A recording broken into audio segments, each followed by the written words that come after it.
Well, my grandfather was a tiny landlord. Was considered after liberation was considered to be a bad guy. So I know how tough it was when I was a kid.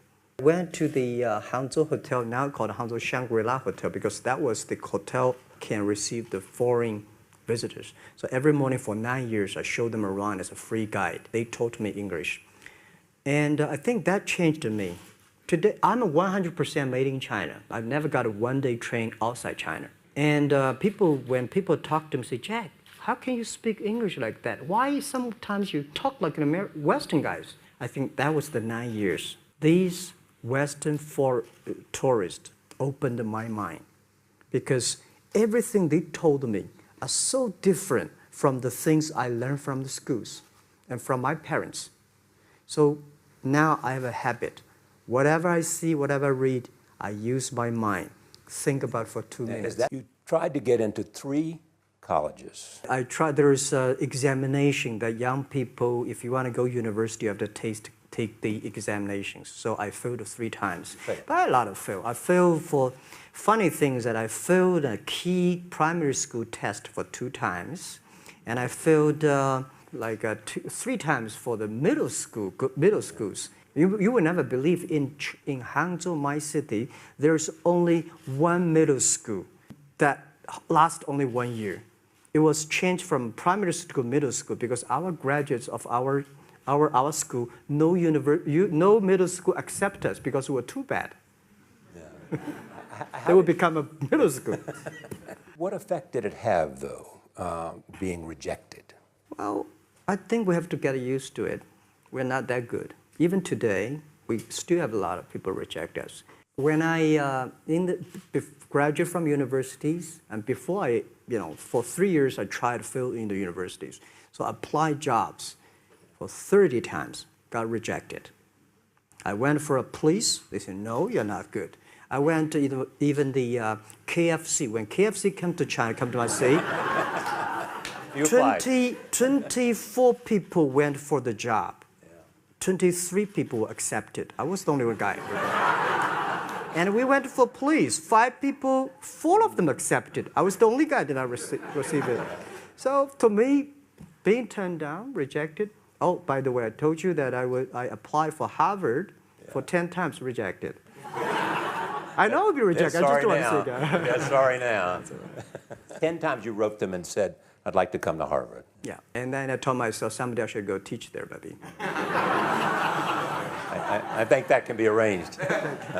I went back to China with the Seattle dream of the internet. I believe this thing is going to change the world. I believe this thing will be big. But whether Jack Ma and his team can be successful, I don't know. I told the team somebody will be successful, but may not be us. We have to work very hard. So it were tough days in China, year 1996, 1997, and we go nowhere because I borrowed $2,000 from my friends and families and relatives together. But we compete with China Telecom. They have money, they have the SOE, they're state-owned business, they compete with us. Finally, they cannot kill us because we want to survive. And we, of course, cannot kill China Telecom. So we had a joint venture. They have a 70%, we have 30%. And I was so stupid, I think they really love us. But they got us because they want to kill us. 7 boss seats, they have a 5, we got a 2. Everything, without even say our idea, say we don't like it. So I say, maybe I should go to Beijing, join the government. Maybe they can help us promoting the internet. So we went to Beijing, joined the MOFTEC, Ministry of Foreign Trade, as a part-time job, contract for 14 months. Working inside, I found government can never, ever promote the internet, make internet business. Because the philosophy of internet is try to develop, how to make other people develop the business. But the government, they want to control at that time. So it's a totally different philosophy. They are smart, they're good people, but they think, how can I make it using internet to manage and control? But we think we should not control, making other people develop. So different philosophy, I think it won't work, so I left. And then during these days, I met Jerry Yang. And then I think, well, no chance in the government, no chance in that, and then I believe we should not give up. So I was in a desperate and think a lot. I said, let's go do it again. So we went back to Hangzhou. I invited the 18 my students and friends in my apartment. Year 1999, February 21st. We took the video. I was talking about the future. People look at me, this guy's crazy. 把大家请过来，跟大家共同探讨以后至少5年、10年我们要做的事情。那么阿里巴巴我们将做成怎么样？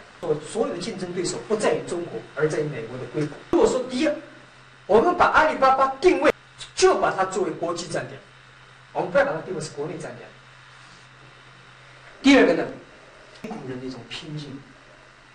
如果说我们是早上8点钟下班，8点钟上班，5点钟下班，这个不是搞高科。我们有这种精神，反正我上下班了 ，OK， 赶紧去其他地方。人家美国人强就强他的硬件，强就强他的，但是玩信息玩软的，中国人的脑袋绝不比人家差。我们在座的所有的人的脑袋绝不比任何人差，这就是我们敢跟美国人斗的劲。如果我们是好的 team， 好的团队，我们自己知道，我相信我们是可以以一当五，这个梦不会破，这个泡沫不会破。我们为后面的3、5年所付出的代价是非常惨重，只有这样的惨重的代价，才会赢得我们未来的取得的成功。那么，目标是2002年，阿里巴巴上市。But most people cannot find jobs. So say, well, if you have an idea, let's do it. And then, well, good thing is that we keep all the video. Our company probably kept the most of the videos. And most of the companies. Yeah. Every meeting we had in the past 16 years, we videotaped because we know every mistake we made, every decision made in the future, we will give our young people to study us. We're going to open in every 10 years. So 1999, we started the business. And people ask, why not Beijing, Shanghai, why Hangzhou? Back then, Hangzhou is nowhere. And I think at that time, Nokia was so good at that time. And I say, guys, where's Nokia? It's a thing that some small island headquarters there. It's not where you are. I don't see it. It's where your heart is, where your vision is. So we said, Beijing, they love SOE, state-owned business. Shanghai, they love multinational companies. IBM, Microsoft, they embrace you. Startup, entrepreneur, forget it, right? So I said, if in Beijing, we're nobody. In Shanghai, we're nobody. If we go back to Hangzhou, we're the only child of the local family. So we started. People don't like it. So many people I talked to at that time for Alipay, they say, this is the stupidest idea you have ever got. But I say, I don't wear the stupid or clever, as long as people use it. Now we have 800 million people using this Alipay. I'm very thankful for all the investors because 1999, year 2000, and even at the Yahoo time, a lot of people say this Jack is crazy. He's doing something that we don't understand. A lot of venture capitalists give you money because there is such an American model already there. But they say, Alibaba, we don't see this kind of model, right? They say Jack's crazy. Yeah, this is crazy guy. I mean, yeah. I remember my first time in Time magazine, they call me Crazy Jack. I think crazy is good. We are crazy, right, but we're not stupid.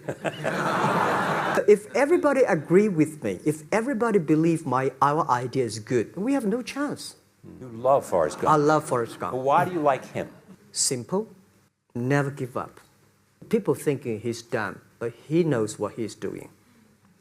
And I was very depressed the day, year 2002 or 3 in the States, when no, a bit earlier than that. I was very depressed when I could not find out a way for the internet. And then I watched the movie in my friend's home, Forrest Gump. When I see him, I think, this is the guy we should learn from.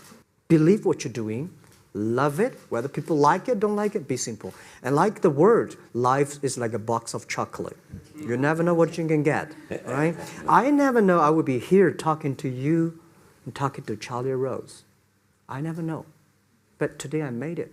I told my people in my apartment 15 years ago, guys, we have to work hard, not for ourselves. If we can be successful, 80% of the young people in China can be successful. We don't have a rich father, powerful uncle. We don't have $1 from bank, 1 cent from government. Just work as a team. So what do you worry about? I worry about it today. Young people, a lot of young people lose hope, lose vision, and start to complain. Because we also have the same period. Because when it's not a good feeling being rejected by so many people. We also depressed, but at least later we find that the world has a lot of opportunity. How you see the world, how you catch the opportunity. So, in the Hollywood gives me a lot of inspiration. Do you want your husband to be a rich person, or you want your husband to be a respected person? She said, of course respected, because she never believed, and I don't believe we'll be rich people. We just want to survive. And tell them that if Jack, I don't think in this world there are a lot of people be rejected more than 30 times. If we, the only thing we never give up, the only thing we're like a Forrest Gump, we keep on fight. We keep on changing ourselves. We don't complain. Whether you are successful or not successful, I find that people, when they finish the job, if they make the mistake, if they fail, if they always complain the others, this guy will never come back. If the guy only check himself, yeah, something wrong with me here, something wrong with me there, this guy has the hope. I'm a lucky guy. I would say whether I'm the luckiest guy or unluckiest guy in the world. Unluckiest because I go nowhere. I don't have a privacy. I never thought I could be like that. And people say ugly looking, but I think I'm a unique looking person. Right? People but remember me. nobody will call you handsome. I know that. So you have a terrible view of judgment. So with my background, my family background, with my education background, I would be like -2 or -3 if this is 0. Honestly, because I know who I am from my father, my mother, and my aunts.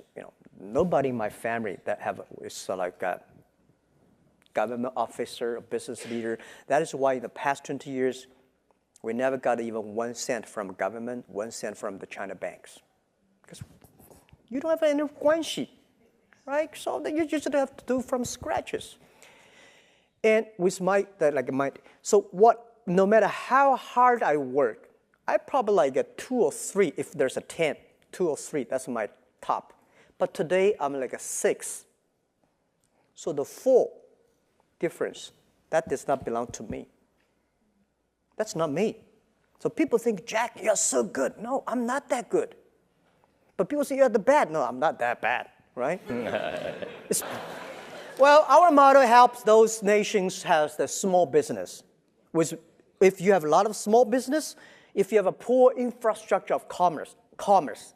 The reason why China e-commerce grow faster than American, because the American infrastructure of commerce was so good. You have a Walmart, Kmart, whatever mart everywhere.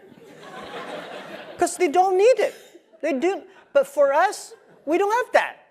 So when internet comes, we become the main infrastructure. So I said, in America, e-commerce is a dessert. We in China, we are main course. This is why those nations, if your your commerce infrastructure is bad, internet e-commerce will be good. And for internet financing, same thing. America, you don't have internet financing, guys. You don't. We China have. Why? Because our financial system in China is too bad. When it is too bad, it's the opportunity. Now China rural areas, we go to the rural helping the villages. Villages, 10 years ago, no chance because people don't use PC. Too complicated to use PC. Today, everybody have a mobile phone. So villagers, e-commerce, internet grows so fast. This is why maybe Indian country like Egypt, those with good population, poor infrastructure, young people. Your nation has a great young people, it's great opportunity. When you have young people, it's growth. But don't mean you have old people bad, but young people, they are the changer, they're the shapers of tomorrow.